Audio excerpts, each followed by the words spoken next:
Students, welcome back. So now in civics, we will start our third chapter, features of constitution. Already we have studied first two chapters, and in the first chapter we saw that how our constitution was made and what is the meaning of constituent assembly, then what is the meaning of constitution. Okay, then in the next chapter we studied that what is preamble म्हणजे प्रस्तावना म्हणजे काय.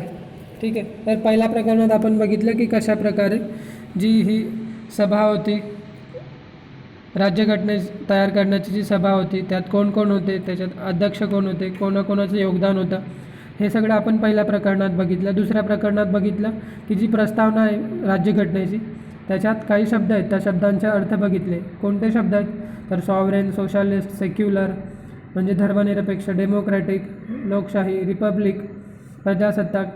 ठीक आहे, हे सगळे आपण अर्थ बघितले होते. The goals expressed in the preamble are characteristic features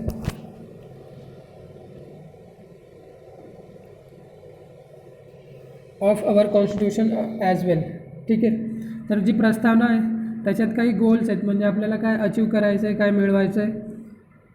ठीक आहे, तर जे मिळवायचं आहे तेच आपले काय आहेत तर तेच आपले विशिष्ट आहेत, वैशिष्ट्य कशाचे तर ह्या राज्यघटनेचे. Okay, so apart from these the constitution also has other features. तर ते जे गोल्स आहेत त्याच्या व्यतिरिक्त काही आणखी वैशिष्ट्य आहेत. So we shall try to understand these in the present chapter. तर मग ते गोल्स सोडून कोणकोणते दुसरे वैशिष्ट्य ते आपण आता अभ्यासणार आहोत. तर पहिला आहे federalism. One of the important features of our constitution is the federal system. ठीक आहे, तर फेडरल सिस्टीमबद्दल आपण बघणार आहोत आता. त्याचा अर्थ काय होतो ते सगळं. In countries with large territories and huge populations the government is run by a federal system ruling a large territory from a single capital city is not only difficult but may also lead to the neglect of some far-flung areas. Okay, तर यांचं म्हणणं आहे आता की federalism म्हणजे काय. ठीक आहे, तर फेडरलिझम म्हणजे की संघ राज्यवाद. ठीक आहे, तर याला समजून घेऊया की संघ राज्य म्हणजे काय.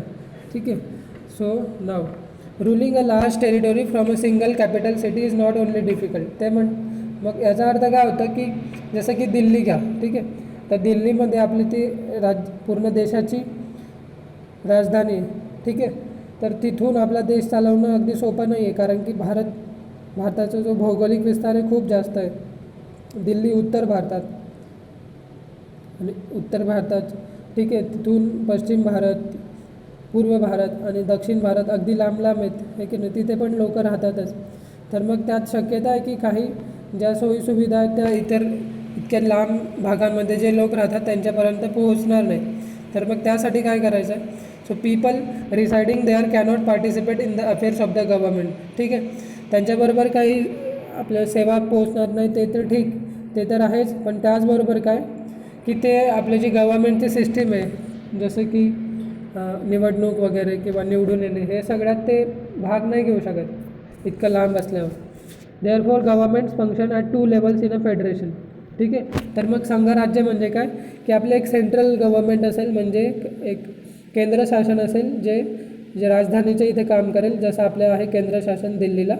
आणि नंतर प्रत्येक एका राज्याचं महाराष्ट्र सरकार, नंतर कर्नाटक सरकार, गुजरात सरकार, मध्य प्रदेश सरकार, जसं हे मध्य प्रदेश शासन महाराष्ट्र शासन आहे तसं दुसरं शासन असतं. ठीक आहे, तर हे दोन प्रकारचे मिळून एक फेडरल सिस्टीम बनते. So the government at the centre carries out task like defence of the entire country, foreign policy, establishing peace etcetera. तर मग जे केंद्र शासन आहे ते पूर्ण देशासाठी जे महत्त्वाचे आहेत आणि पूर्ण देशाला एकसारखे लागू केले जाऊ शकतात त्याच्यावर हे सेंट्रल गव्हर्नमेंट काम करतं. तर मग त्यात काय काय येतं की संपूर्ण देशाची सुरक्षा. ठीक आहे, सुरक्षा व्यवस्था. नंतर जे बाहेरचे देश आहेत, फॉरेन पॉलिसी म्हणजे काय की जे आपले भारत सोडून जे दुसऱ्या देशांची काही आपल्याला संबंध आहेत की व्यापारी संबंध आहेत, आणखी दुसरे काही, तर ते सगळं मेंटेन करणं हे केंद्र सरकार करतं. Establishing peace. ठीक आहे, काही पूर्ण देशात काही समजा दंगली वगैरे पसरल्या तर मग त्या केसमध्ये एस्टॅब्लिशिंग पीस, परत एकदा शांतता प्रस्थापित करणे. So it is also called union government और फेडरल गव्हर्नमेंट. ठीक आहे. तर ह्या सगळ्यांचं मिळून काय म्हणतं आहे की युनियन गव्हर्नमेंट और federal government it carries out administration of the entire country. ठीक आहे. तर अशा प्रकारे हे जे सेंट्रल गव्हर्नमेंट आहे युनियन गव्हर्नमेंट आहे ते पूर्ण देशाचं ॲडमिनिस्ट्रेशन म्हणजे प्रशासन व्यवस्था बघते. The government that oversees the administration of the region that we live in is called state government. ठीक आहे. म्हणजे आपण ज्या भागात राहतो त्या भागाचं जे प्रशासन बघते तर त्याला काय म्हणतात स्टेट गव्हर्नमेंट म्हणजे राज्य सरकार. जसं की आपण आता महाराष्ट्र राज्यात राहतो. ठीक आहे. आणि आपल्या इथे कोणतं सरकार आहे तर महाराष्ट्र राज्याचं सरकार आहे. ठीक आहे. ते पक्ष बदलत असतात, जे राजकारणाचे पक्ष आहेत ते बदलत राहू शकतात की एकदा हा एकदा तो, बट जे त्यांचं जे लोक बदलतात पण जे काम ते करतात सो त्यालाच म्हणतात राज्य सरकार. It looks after the administration of a particular state. ठीक आहे. पर्टिक्युलर स्टेट म्हणजे काय एक विशिष्ट राज्य.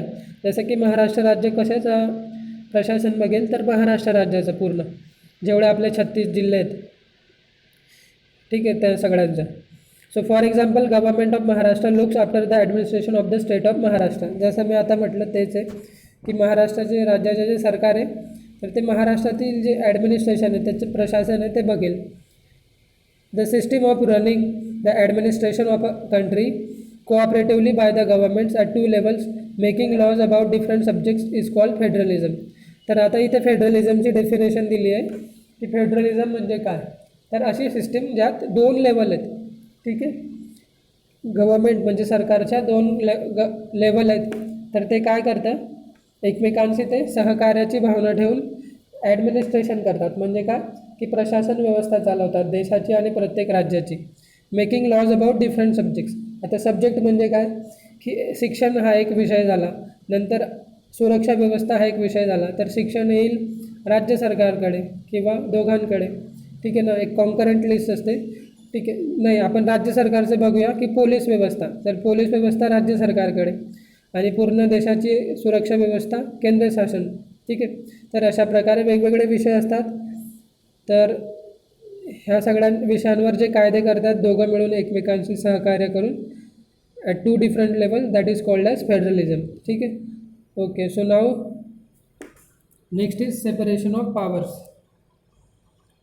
The Constitution has divided the subjects for making laws between the Union government and the state government.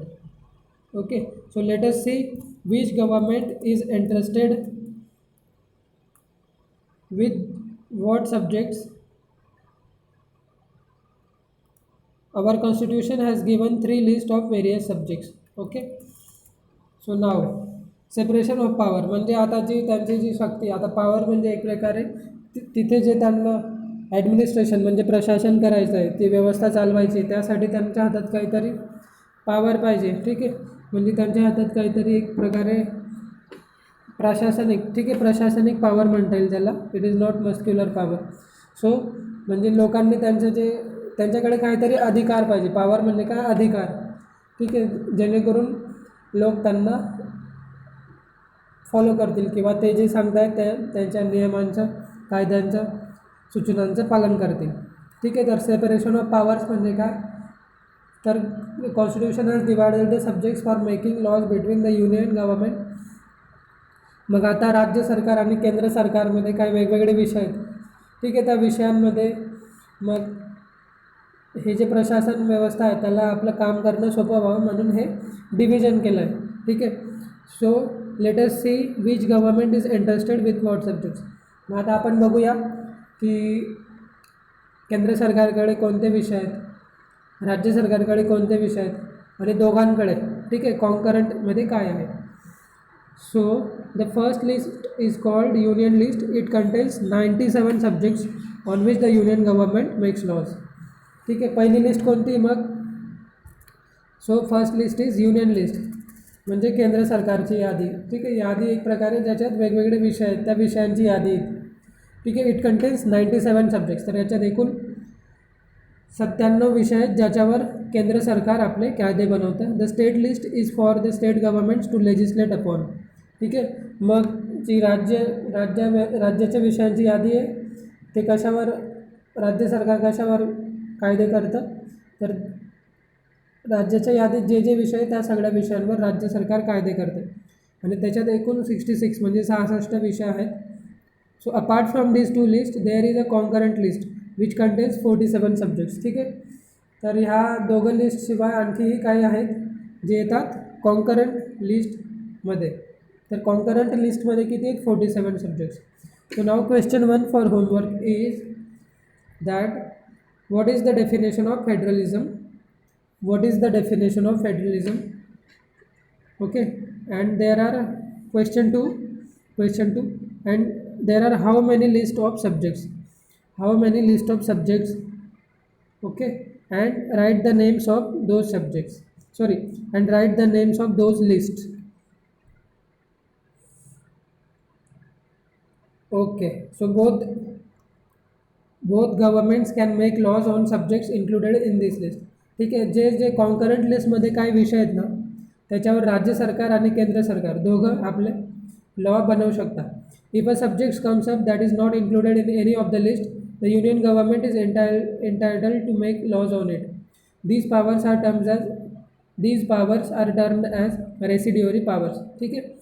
तर आता रेसिड्युअरी पावर म्हणजे काय की राखीव अधिकार आहेत कोणाकडे तर ते आहेत केंद्र सरकारकडे. ठीक आहे. असा एखादा विषय आला समजा भविष्यात की तो या तिघं लिस्टपैकी कुठेही नाही आहे, ना केंद्र सरकारच्या यादीत आहे ना राज्य सरकारच्या यादीत आहे आणि तो आपल्या याच्यातसुद्धा नाही, कशात कॉन्करंट लिस्ट. ठीक आहे. जी कॉमन यादी त्याच्यातसुद्धा नाही. तर मग तो जातो कुणाकडे तर तो जातो केंद्र सरकारकडे. यालाच काय म्हणतात राखीव अधिकार म्हणजे residuary powers. So do you know the division of powers in the Indian constitution is unique. ठीक आहे. तर आपलं जे भारतीय राज्यघटनेत जे अशा प्रकारे पावर डिव्हिजन ऑफ पावर म्हणजे काय की हे जे अधिकार आहेत त्यांचे वाटून घेतले ते एकमेव आहे, असं कुठेही नाही झालं आहे. It enables the union government and the state government to bring about the country's progress by cooperating with each other. तर याच्याने काय होतं एकमेकांमध्ये सहकार्याची भावना असल्यामुळे आता आपल्या भारत देशाची हळूहळू प्रगती होते. So country's progress, so it brings about country's progress by cooperating with each other. This also encourages participation of citizens in the administration of country. तर या सगळ्यांमुळे काय होतं आहे की आपल्या देशाची प्रगती होते आणि त्याचबरोबर जे लोक आहेत त्यांचा सरकारमध्ये जे काही व्यवस्था त्यांचा सहभाग वाढतो. So this also encourages the participation of citizens in the administration of the country.